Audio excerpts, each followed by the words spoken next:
Good evening, everyone, and good evening to my couples. I'm Lottie, and this is the live, which goes out on a Tuesday once a month. I've been doing it for quite a while now, and this is a free opportunity to listen to the things that I love to share and to help couples connect on a much deeper level. So we're in the Christmas period, and this is a time for reflection and an opportunity to connect with each other, even though there's a lot of chaos going on around you. I'm hoping this live will help you slow everything down a little bit and hopefully take care of each other. So as I said, I'm Lottie. This will go on the live Facebook page. It is being recorded, and it gives you an opportunity to watch the replay at some point. Throughout the session, people might join me, and that's absolutely fine. You can stay anonymous if you want to, and listen to the things that I'm going to share with you. So where I'm going tonight is going to be talking to you about the vision of you. So this is from the relationship vision that I do with my couples. I'll stop swinging my chair, I think. The relationship vision is an opportunity for couples to write a list of things that they want for I would like for us. This vision is for you to actually add to that. And I'm going to ask you a few questions to think about how you can think about your relationship. So when I think about these questions that I'm going to ask you, I want you to think about how they can guide you through what was going on for you in your relationship last year, for yourself and your relationship, and what was working, what went well. And then we're going to step into 2025. And I'm very much about thinking about sort of an MOT for the relationship, or an intensive for the relationship, which I'm going to be doing next year, because we don't do that with a relationship. Sometimes it trawls along and we think everything's going all right. We don't ask each other if things are going all right. And then there's a sort of a rupture, which haven't forecast and are really surprised that it's happening. So we're going to look at 2024 and your takeaways from that. Then we're going to go into 2025 and see what goals we can set. So I'm going to start with the questions first of all. Then we're going to talk about the Imago Dialogue, which is useful when we're trying to communicate with our partner. And then we're going to look at the Tony Robbins, The Best of You. So let's get started with the questions. As I said to you before, I am recording this, so it will be put on the Facebook page. So the first question, so what I want us to think about is the action plan for next year. So the first lot of questions is where you were in 2024 and the things that you feel that you've achieved. So the first question is, what were your highlights within 2024 for yourself and within the relationship? So you might want to close your eyes, because when we close our eyes, our subconscious can come online. So what are your highlights that you feel for yourself in the relationship and for the relationship? And just give yourself a little time to digest that question, because for yourself, it might be, I'm always thinking about what are the wins within the relationship, not the conflict of that I'm going to win and you're going to lose, but actually what did we gain? What did I gain from the relationship for myself and with you? And what did we gain for each other from each other? So the highlights from the relationship. Then I want you to think about what were the challenges. Let me go back to highlights first of all. If it's been quite a difficult year for couples, I want you to think about how you navigated that together. Okay, that would have been a highlight, maybe in a traumatic way, but actually, how did you come together and support each other in that? So it might seem sometimes in some relationships where there's such a discord going on that there isn't many highlights that we can think of in 2024. But actually, I want you to really dig deep with this and think to yourself, okay, we couldn't have been miserable the whole time. There would have been little tiny opportunities for you to come out of that pattern and to maybe have had a bit of a giggle or a laugh or notice something about each other that you recognize that you liked about each other. So I do want you to really dig deep and see what those highlights are. The second question is, where were your challenges in 2024? You as yourself in a couple relationship, but also within the couple. So we look at I first and choosing to be a we. So what were the challenges that you felt that you faced? Did it feel sometimes like you are in a relationship, but actually you felt quite alone? What were the challenges that took you to that place? Would it have been the past playing out in the current relationship? Or actually, did you feel that your partner wasn't so invested or ambivalent within the relationship? So you did feel quite on your own, that you were firefighting to go, come on, let's do this, let's do that. So what were the challenges in 2024? The third question, I like to do everything in threes if I can, is what did you learn about yourself in 2024? What did you actually take on board that was new to you, that was different for you, that you actually got, I actually recognize that in myself now. So I'm thinking of my client work that I do. That differentiated us is the part of us that starts to realize that you are an individual. Okay, you are not glued to this other person. You have thoughts and feelings and bias and judgment and joys and eroticism and fantasy and activities and all the things that you make up your vision for yourself. What did you learn about yourself in 2024 that you might actually think about taking into 2025? And this differentiation, when we start to really embed that, we never want to let it go. It feels such a freedom to understand ourselves, to become aware of ourselves, and to really, it's like an awakening, I'm going to say, when you start to differentiate from your partner and you actually can hear better, you can feel more, you can see clearly. So it is quite a light bulb moment when you go to individual therapy and you're talking about your relationship. These can be real insights to actually, this is how I'm acting out with this person and I don't recognize myself anymore. So what have you learned about yourself whilst being in this relationship? Then I want you to think about us not far off from 2025, okay? So in your relationship, what would be one goal? Really define it down. What would be the one goal you'd like to focus on for 2025? And that goal might be coming from the questions you've already answered. So think of something that you really want to achieve and make yourself or somebody else with you, whether it's your partner, it might be your brother or sister or mum or dad, make somebody accountable for this achievement, this goal that you're doing. Okay, if we're not accountable for it, it can just slide away sometimes. So we might say to ourselves, within the next 3 months, for myself and my relationship, I really want to embed this. I really want to change or shift this part of my relationship. And we need cooperation from the other partner, but we need to be held accountable. So your partner is in it. So they might find it quite difficult to hold you accountable. So we need to think about outside the box a little bit. Who could I be held accountable? And that might be your therapist will hold you accountable, or it might be a coach that would hold you accountable. So think about a goal that you could focus on for 2025. Then ask yourself, why is this goal that I've chosen important to me? Why did I choose that one and not the other ones that probably went through your brain as you were thinking about the goal you were choosing? But what was the first goal that come up in that frontal lobe? That would be the goal that I'd want you to really think about looking at. And why would you choose that one? Why did that come up first?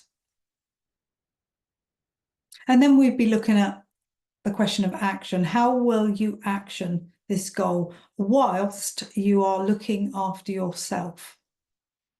Okay, so self-care, health, exercise, sleep, all of that is very, very important. While we're continuing on this road of either differentiation, looking at mindset, looking at inner child work, we have to make sure that we look after ourselves, okay? That is a job for I, okay? Our partner can encourage us, our partner can celebrate our wins with us, but actually self-care, mental illness, any sort of debilitating process you're going through, it's an I process. But we want to know that our partner is there with us, but actually try and work out how you can hold that space for yourself. We're leaning in to each other, but we're not leaning on each other.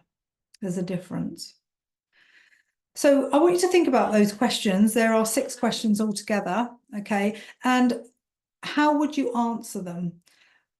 When you start answering them, okay, so I've done this today, what was the block that come up for you that stopped you really putting the truth down? Okay, what is it that's a barrier to saying, well, I don't think I've got any goals. I think what's happening in my relationship is fine. It's not about whether it is or it isn't. It's about what can I improve, change, shift, make better in my relationship. This is an effort, okay, and that's fine. We do lots of effort at work, okay, we don't think twice about it. We get stressed about it and we talk about it, but when we come to talking about our relationships, we very rarely want to put the effort in. We go, we love each other and that should organically take place. Unfortunately, it doesn't. We've got to have some sort of MOT, accountability, have some questions where we're talking to each other, you know, a little bit of a evening where you sit down instead of putting the TV on, maybe do the John Gottman card decks, which can be really a lot of fun.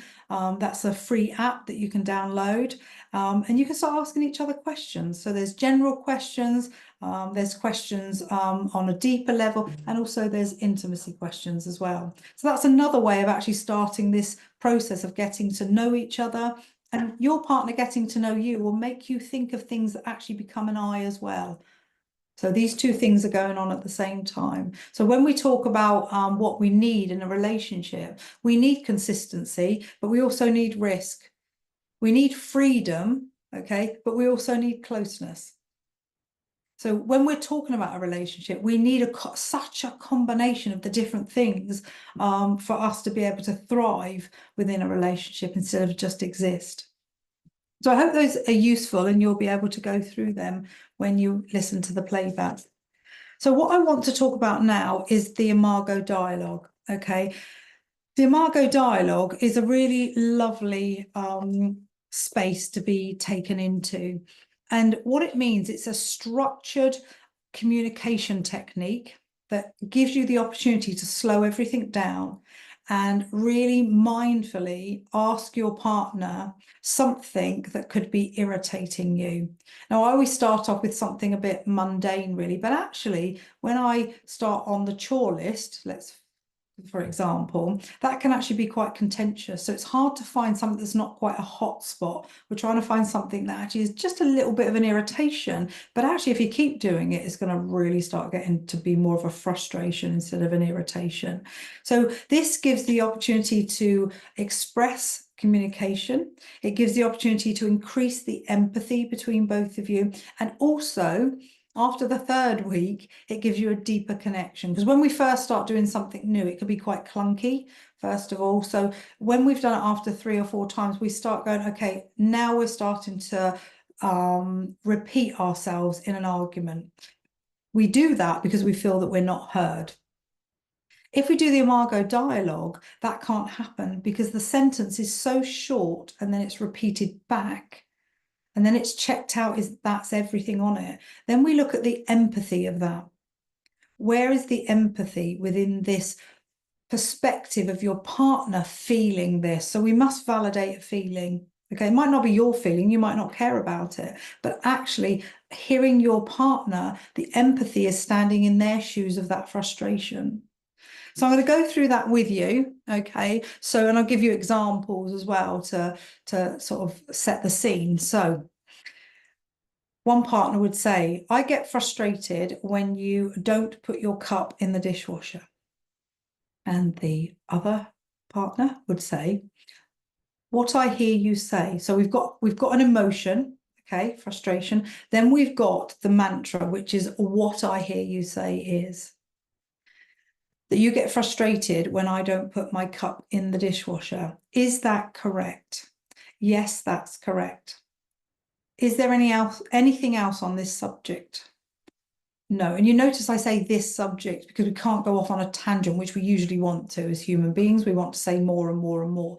No, there's nothing on this subject. So what we're looking for is this person to find what they could do about that irritation or that frustration that person's feeling probably on a day-to-day basis. So they could say something like, I can really hear your frustration. And what I will do, not try or think, what I will do is I will put my cup in the dishwasher. If the dishwasher's full, I'll empty it. If it's not full, I'll just put my cup in there. How does that sound?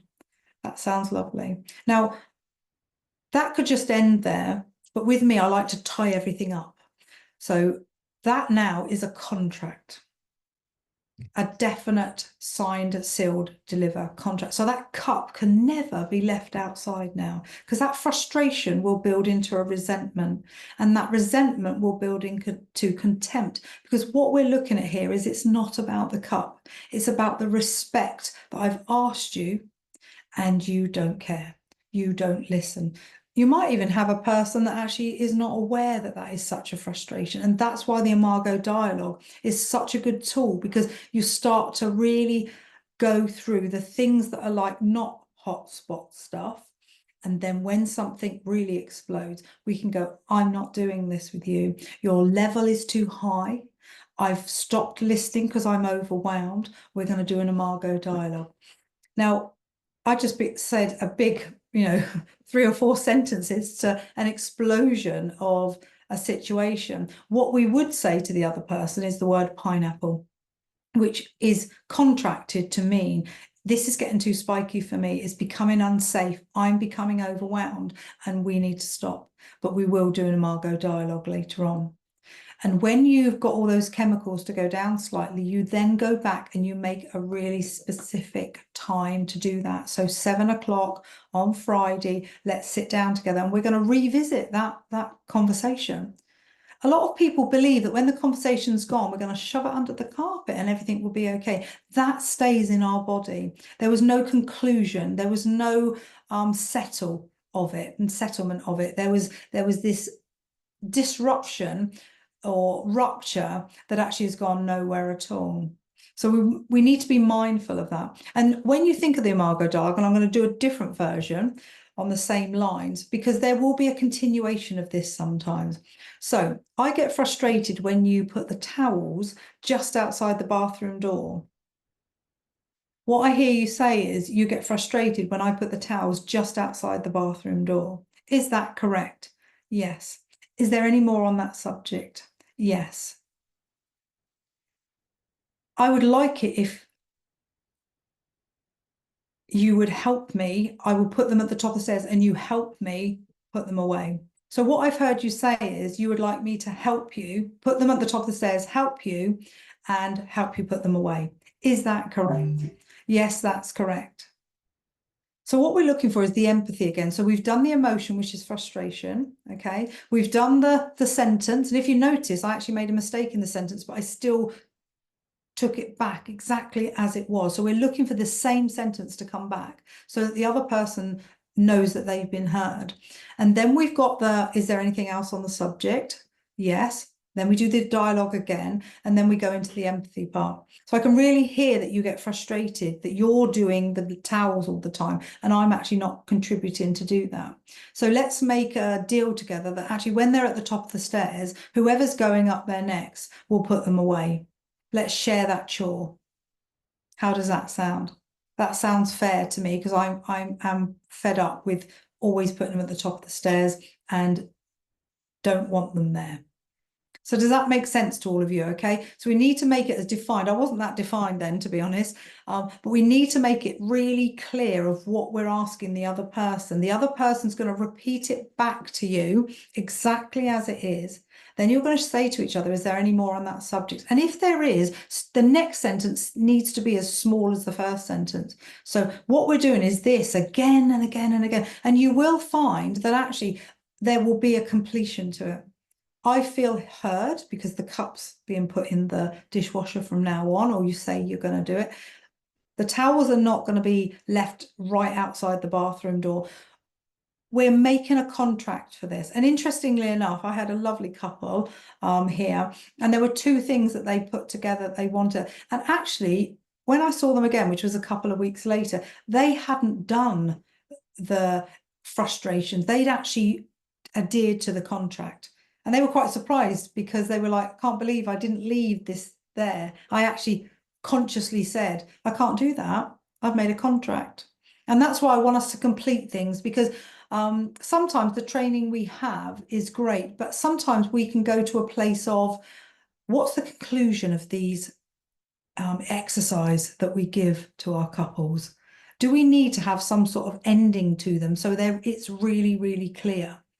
And that's really important to me. I want to do everything with intentionality. So there's a reason why I would give this to you, because I can hear the dialogue's really vague, or there's too much going on. And one person will be overwhelmed by having to say it all again and again, and the other person will be overwhelmed having to listen to it all again. So the Imago Dialogue is really useful to allow for that clarity as we go along. So I hope you use that, because and I would say within 3 weeks you will get it off pat. Actually, you know, I get couples to type the mantra out and laminate it and put it on the fridge. What I've heard you say, really get into the routine of how this dialogue works with both of you, and participate, both of you participating in it. The other word that I use, I love the word pineapple. And that's showing that we're not okay. Okay, respect the pineapple. If somebody says pineapple to you, just slow everything down. Okay, you can come back to the argument, but just make sure your partner's okay. The other word I love is pillow. And the word pillow for me is really about, I'm getting hurt by you. So I'm going to just say the word pillow, because I need you to come back away from me a minute. And I need to recalculate myself, and I need you to be a little bit softer with me because I'm feeling a bit overwhelmed. Okay, it's a really nice sensual word, pillow, and just means, can you be a little bit softer with me? Because I'm actually getting to the stage where I can't hear you. So let's move on to the work by Tony Robbins. Now, Tony Robbins is an absolute guru of relationships. Okay, he's a bit like Marmite. You either really like him or you really don't. I actually think he's fantastic. I went to his show last year for 4 days. And he's just such an inspiration. The energy of that man is just incredible. But one of the things that he puts forward is about how we work from the best of us, or how we work from the worst of us. And I do a lot of John Gottman stuff usually, you know, the behavioral stuff. When we talk about the 4 horsemen of the apocalypse, we're talking about behaviors. So we're looking at something like criticism, stonewalling, defensiveness, or contempt. So as a couple, we need to stay away from contempt, because it's not only do I not like myself anymore or who I'm becoming, I'm actually starting to not like my partner. So contempt can be the place where we find ourselves, and the communication and definitely the intimacy is completely walked out the door. The other ones of childhood and parental. So when we talk about criticism, we're being really critical to the other person. When we're talking about stonewalling and defensiveness, we're coming from a child place. So the behavioral stuff of us is really, really important, because all the behaviors that we have come from when we were very tiny. Okay, so our parents brought us up in the way that they thought was the right way to bring us up, or maybe they had a discourse in their childhood that they then carried on generationally. So we are products of, but we're not blaming them. Okay, because actually we can find our own way. We can, what we call restoring. So we might have had a past where it wasn't as great as we would have liked it to have been, but we can restore our script now. And operating from the best of us is actually integrity, having an opportunity for the value system that you hold, that you can actually embed in yourself, and then hold a boundary to it, because it's actually who you know that you are. Okay, so that's lifelong learning all the time. I feel like every day is a school day and learning new stuff all the time. So I'm going to go through this, and I want you to visualize, okay, that actually working from the best of you is color coded, and so is working from the worst of you. And the colors we have is yellow, green, purple, and orange. So when I'm going to talk to you about one subject, I'm then going to go back into working from the worst of you. So I'm going to talk about the best of you first of all, okay? Then I'm going to go into the worst of you, and then we're going to sort of sum it all up. So we're going to go to the yellow quadrant first of all. So what we call the solid flexibility of us. So as a child, okay, our nervous system is online to survive, and we will have the template of our parents. So every cell in our body as a child is being full up with all the knowledge and the know-how of what's being given to us, especially from 0 to 5. It is absolutely the sponge years of our life. And then we have a different way of developing after that. So feeling a bit more secure to go slightly away from your parents, but looking back at them. So we go further away from them, which is absolutely natural. But what we've got to do when we're with parents is they are supposed to look after us. We're not supposed to look after them. Okay, we don't have the capacity to do that. And if we feel like that's being put on us as a child, we will have a nervous disposition. So thinking of it from that point of view as a couple now, okay, so that might have been embedded in you as a child. Thinking of as a couple, this one is solid flexibility, non-reactive to the partner's reactivity. So as a child, you might have reacted to your parents' anxiety or fear or crying or whatever it might be. What we've got to do when we come into a partnership and not go back into child role, okay, is I don't have to be affected by my partner's mood. So your partner could come in and he's had a really, really difficult day, or she's had a really difficult day. The genders are interchangeable, okay? And it's really important that actually the person that's coming in and going, I've had the most horrendous day and it's been this, this, this, and this. Well, sometimes we actually go up to that. Okay, and what we've got to do is wherever we were when they come in, because you might have your own angst going on as well, or you've had a really happy day. What we're doing is going, I'm going to listen to you while you're there, but I'm going to stay here. Because what happens is you go up to there, they then do that, you then respond, they then go up to that, they respond to you and your reactivity, and then you end up sometimes, not always, you get blamed. So just a very small example, my boss is da, da, da, da. You agree with him that the boss is, and then your partner might say something like, actually, do you remember my boss gave us a pay rise when we needed the money? So I don't know why you're being so horrible about it. So then the boss is not there to have a go at, you are the target. So if we don't react to the reactivity, we actually really self-confront. This is where I am. I can hear where you are. I can hear you better if I don't react to it. And then when that person is whatever they need, it might be a bath, it might be a drink, it might be time out, it might be talking about it. You are listening to them. And then you can say, can I tell you about my day? Because if there's a reactivity going on, they're not asking you as they come in, how are you? They are fully in that mode of, I need to offload this. And staying there gives them the opportunity to do that. Going to the worst of you is overreactivity. So overreacting to each other's anxieties and tensions by withdrawing or attacking, which is what I said to you about if you go up with them, we end up being attacked or we have a withdrawal. There will be one of those MOs that will take us to a place of, you're not listening to me, you're not listening to me, you're trying to defend my boss, or actually, I'm not going to talk to you anymore about this because you're not understanding me. So there will be a blame element that actually then comes into the house because you've gone up to that reactivity with them. For me, this is fundamental, being able to emotionally regulate yourself when somebody is doing this and you stay there. Okay, you're still listening, you're still hearing, you're still responding, but you're refusing to actually meet them where they are. You're saying to them, I'm okay here because I might have had a really happy day. I don't want to feel I can connect to your tension. I don't have to be in your tension.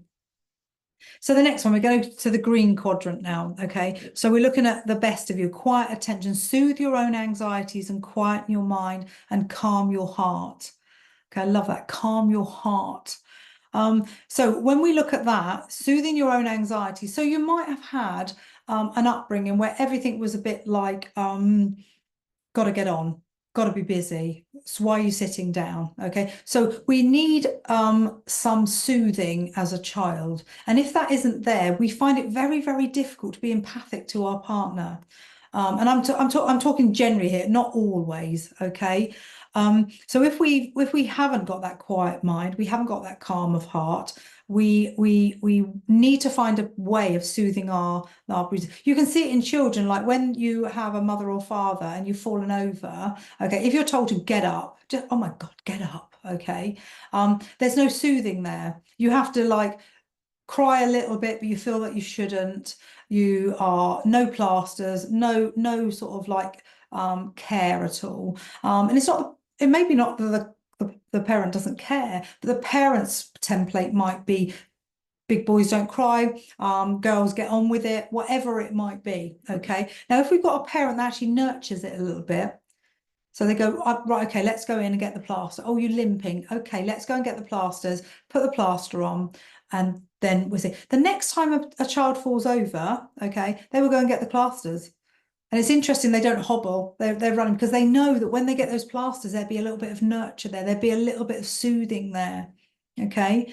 When we talk about this in the green quadrant, we talk about it as anxiety and upset, difficulty controlling your own anxiety and soothing your emotional bruises.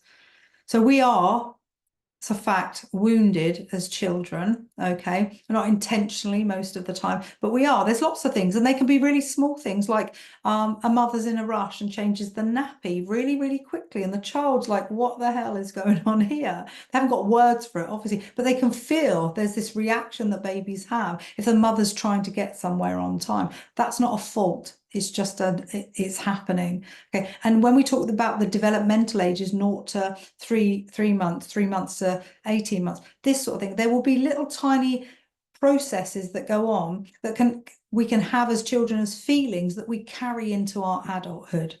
So how do we control our overwhelm? How do we control those emotional bruises that really weren't, you know, did you ever get a plaster? Did it feel like you were always having to look after yourself? Did it feel sometimes that you're quite lonely as a child, and actually the defenses you used were, I'm okay, I'm fine, I don't need anything? So going back to the best of you is actually being able to soothe your own anxieties. And this is a great journey to go on individual therapy, having the opportunity to say, this is where I come from, and in my relationship I'm playing that out, but I don't want to, because what happens is, if you go back to the child, your partner has to become mother or father, and they don't want to do that either, and they find that they're going into that role trying to soothe you. There's a different way as adults to soothe each other, to be able to be differentiated and look after yourself, okay? No one's here to rescue or pamper or, you know, be that person to you where you've got to be codependent or lean on the other person too much. But as a couple, being able to say to each other, what do you need from me? Don't assume that somebody wants something from you, even if you're in partnership. They might not have had that soothing in the very first place. They don't know how to ask for it. And actually, if it comes towards them, it can be quite overwhelming. We're going to go to the grounded response now, which is the purple quadrant, okay? So working from the best of us again, clear sense of self, hold on to yourself, okay? Having a clear, grounded sense of self, I think, is just like a lifelong project. Like I always say to everybody, it's like a school day every day. You know, I've learned things today that I didn't know about, that's really gone into my process of what does that mean for me. Was there an awareness that I could have had that actually I haven't had? And I love it that I'm actually processing and reflecting on all of that. So when we talk about grounded response, how do we do that? How do we self-care ourselves? How do we ground ourselves? Or we don't. I haven't got time. I'm too busy. The children take up my time. I'm always around friends. I never go out with my partner on my own. Where's your grounded sense of self? How do you do that as an individual and as a couple? I get a lot of couples who are always going out with other people, and they go, but we went out together. And I go, you didn't. You actually went out with lots of other people. There's some sort of barrier that's going on, that you need other people to sustain your relationship. I want you to actually think about 6 hours a month, an hour and a half a week, to actually progress into a more deeper connective relationship. And I'm not talking about 1.5 hours, here we go, what should we do? 15 minutes here, 10 minutes there, walk together, let's add that. Sometimes you might spend a day together and people go, done, there's my 6 hours. Absolutely not. The whole day equates to 2 hours, because in that whole day, you won't be connected fully all the time, mentally as well as physically. You need to do 2 hours of something that you would do together that would be fun, that would be novelty, that maybe there would be a bit of a serious talk. There would be something that comes up that you want to talk about. It's an opportunity to have a bit of everything. Going from the worst of you in the purple quadrant is presenting only the face you think that others will accept you. So there's a flaky, reflective sense of self. And it's interesting that, because I think it's something that we need to consider when we're actually the authenticity of us. How am I showing up? How am I actually meeting me? Okay, all of this tonight is about the vision of you. Okay, choosing to be in a differentiated, or learning to be, I am an I first. What is my vision? I did a thing on the board today, and it's just got 2 circles. You've got 2 separate visions. Okay, and then you've got the vision that goes up with the circle at the top, the vision together. If you don't have a vision together, there'll be 2 visions going on with lots of exits and different places to go. We don't want exits, we want activities, and the activities land on the circle that you're doing together. So the reflective sense of self is actually from our family of origin, where you're placed in the family, how you conducted yourself, how you left yourself out, you were left out. How did you present yourself? Were you a people pleaser? Was it a house of anxiety? Lots of different, and there's a whole list of that, of how we would think about presenting ourselves to others. How am I acceptable? How can I be loved? Is love given to me through achievement? And if that's true, we've got to find another way of accessing that love, because we can't always achieve all of the time. So if we don't achieve, we feel like we can't be loved. So when you think about all the things that we can have as a core belief, I'm not good enough, I'm unlovable, I don't exist. Okay, there's a lot of them. Okay, I'm not going to go through them all, but we will sit in a place of that. Okay, and it will come up for us. You know, that trigger that we have every now and then. So we do need to find that authentic us. And it, as much as there will be trauma, might be trauma in it, it's a wonderful place to discover yourself. Go to the last quadrant now, okay, which is the orange quadrant, and it's meaningful endurance. So this is the best of you, okay? Tolerate discomfort for growth, hang on in there. Okay, so it's I'm going to say David Schnarch talks about tolerate the discomfort for growth. So conflict is growth trying to happen. So if there's a lot of conflict going on in your relationship at the moment, people see that as a negative. I actually see it as an energy. You're trying to work it out, but you don't know how to. You're saying the same things, but you're not being heard, because you're actually saying the same things. If you do the same thing again and again, you'll get the same result, which is not being heard. We've got to find another dialogue, another communication tool to be able to say to each other. And the Imago Dialogue is it, okay?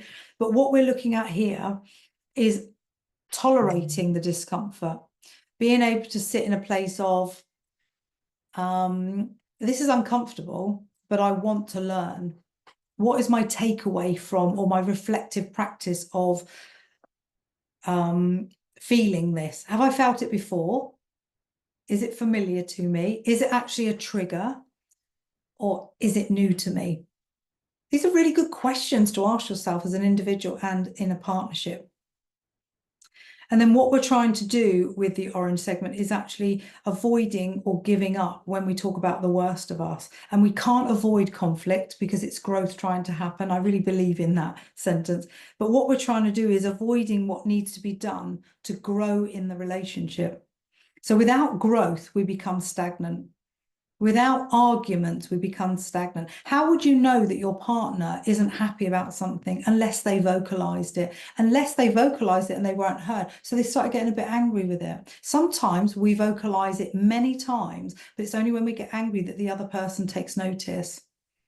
So working from the worst of us is the part of us that we can go, actually, how can I work from the best of me, coming towards my partner, leaning in and going, this conflict is causing me real distress, and I'd like to talk to you about it. And define what this subject is. Okay, when we do the worst of us, we're overreacting, we're sitting in a non-soothing place, we are showing the face that we think the partner might want to see because we don't want to be abandoned, and then we give up. We don't want the growth in the relationship because the growth means change. Change means work, and working on your relationship can feel like it's unsafe. And actually, it's the best thing to be able to do, because doing that allows for the relationship to grow. We cannot stay still in a relationship. Evolution within the relationship is so, so important.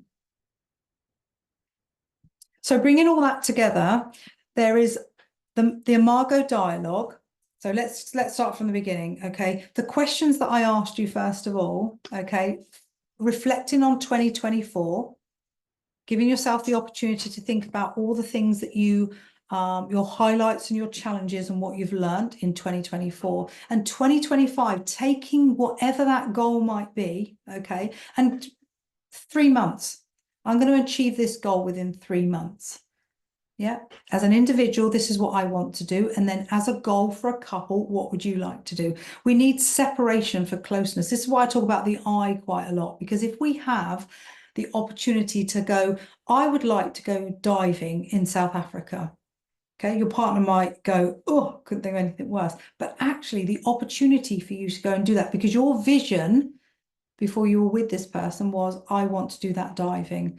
I've had other couples say, I actually want to go to Japan, but the partner doesn't interest them at all. We can do separate things, okay? Because the wonderfulness of that is actually when you come back, you're sharing that experience with the other person, okay? And then the vision you have together is the things that you actually do together. So we need the vision of an I and the vision of a we. If we don't have that vision of a we, we're going off in tangents here, there, and everywhere. And it does feel like exits and abandonment and rejection more than it feels like these are the things I want to do, and it doesn't sound like you want to do them with me. That goal to have that vision at the very top gives you a structure. All of this is structure. The Imago Dialogue is a structure, and it does feel really clunky when you first start. But if you nail it, when something really, really difficult comes, and we've got two opposing opinions on it, and you can hear the other person's perspective, I can hear that's hurt you, I can hear that frustrates you, I can hear that makes you angry.